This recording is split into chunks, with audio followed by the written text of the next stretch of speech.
تصمیمات رو سیاسیون میگیرن، کشور رو تعطیل میکنن بدون هیچ توضیحی. درآمد میلیون راننده، کارگر و کارمند صفر میشه. نه جبران میکنن، نه هشدار میدن، نه حتی میگن ببخشید. من رانندم، من کارگرم، من کارمندم. نه سیاست میسازم، نه تحریم امضا کردم، نه دلار رو بالا پایین بردم.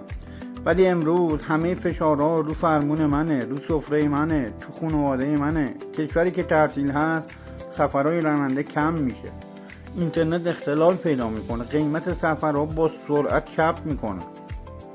سد درآمد راننده زحمتکش، کاسب و مغازه‌دار، کارگر بیکس، مالیات قفل میکنه.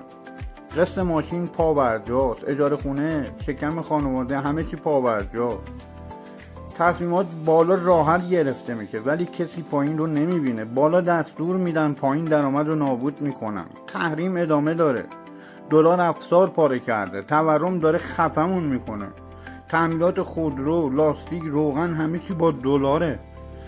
دستمزد راننده، کارگر و کارمند با ریاله، اونم با قیمت‌های 2 سال قبل. اسنپ سفر میده ولی با قیمت تحقیرآمیز، قیمت‌هایی که نه انصاف داره نه منطق. به این نمیگن کار کردن، اسمش استعمار مدرنه.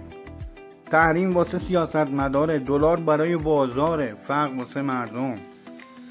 اگه قرار کشور تعطیل کنید، اگه قرار فشار اقتصادی باشه، اگه قرار مردم تحمل کنند، حداقل بگید تا کی این وضعیت ادامه داره. ما نه اغتشاشگریم نه دشمنیم، ما فقط مردمی هستیم که زیر بار تصمیمات شما له شدیم. هیچ نقشی هم توش نداشتیم. تصمیمات بالا زندگی پایین رو نابود میکنه. اگر راننده، اگر مغازه‌داری، اگر کارمندی، اگر از این وضعیت خستت کرده، حرف دلتو تو کامنت ها بگو و ویدیو رو ازت میخوام لایک کنی که به همه هموطنان نشون داده بشه. ممنونم که تا اینجای ویدیو اومدی و از کانال و از ویدیو حمایت میکنی.